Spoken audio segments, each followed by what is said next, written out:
Big Herb the Destroyer. Let's talk about it. All right, let's take a look at 1 John 11, 5 through 13. And it says, "And this is what God has testified." So God has testified this. "He has given us," present tense, "He has given us eternal life. And this life is in His Son. Whoever has the Son has life. Whoever does not have God's Son does not have life. And I have written this to you who believe in the name of the Son of God, so that you may know you have eternal life." All right, Big Herb. So what we see is that we can have assurance in our eternal life. If you place your full faith in Jesus Christ for your salvation, you know that you're not good enough. You never could be. You never will be.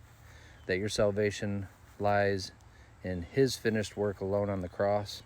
You know that you're saved. And it's not a feeling. It's not dependent on your performance.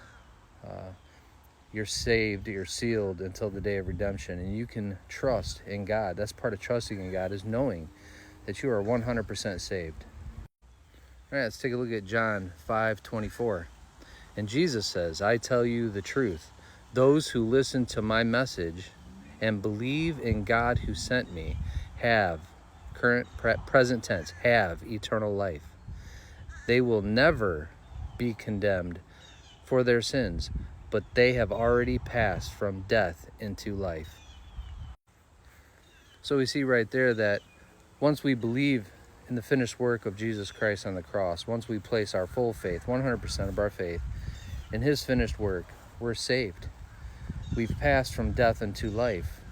There's no longer condemnation, as Romans 8:1 tells us, no longer condemnation for those that are in Christ Jesus. So we can be assured of our salvation because God is faithful and true. So yes, you can be 100% sure that you're going to heaven. You are saved. You are sealed until the day of redemption by the grace of God, which means the undeserved and unmerited favor of God. You don't deserve it. You can't earn it. And it's through the vehicle of faith. So you believe it. You believe in the finished work of the cross. You know, sometimes we base our salvation even on how we feel, or how well we're performing, or how close we feel with God at this specific time, or how good our life is, or maybe even answered prayers. What we have to remember is that all throughout our walk with God, we're going to go through different seasons. Sometimes we're going to feel distant. This is God calling us back. Okay, I think of it like whenever I get hungry, my body lets me know it. Well, whenever I start getting distant from God or needing correction, my spirit feels it, and then I start wanting that. I start wanting to read my Bible more. I know that I need to be in prayer more, whatever it is, because God's faithful to come for the one. He'll leave the 99 for the one. And even if we go through storms in life and we feel distant, that doesn't mean that we don't have salvation. We're assured our salvation. It's bought and paid for. He's the author and the finisher of our faith, not us. So whenever a storm comes upon you in life, just remember that sometimes it takes a storm to move the boat. Sometimes God sends a storm our way because He needs to move us. Maybe He's using it to wake you up. But whatever that storm may be, pray about it.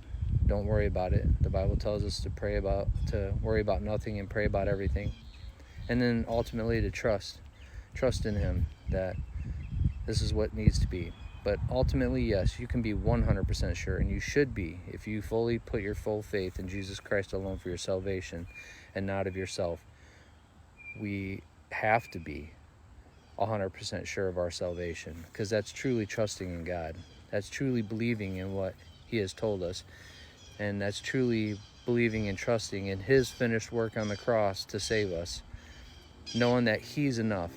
So, yes, Big Herb, I love you. God bless you. Thank you for the comment, and I hope that helps. So, rest in Christ. There's no condemnation for those that are in Him. All right. God bless.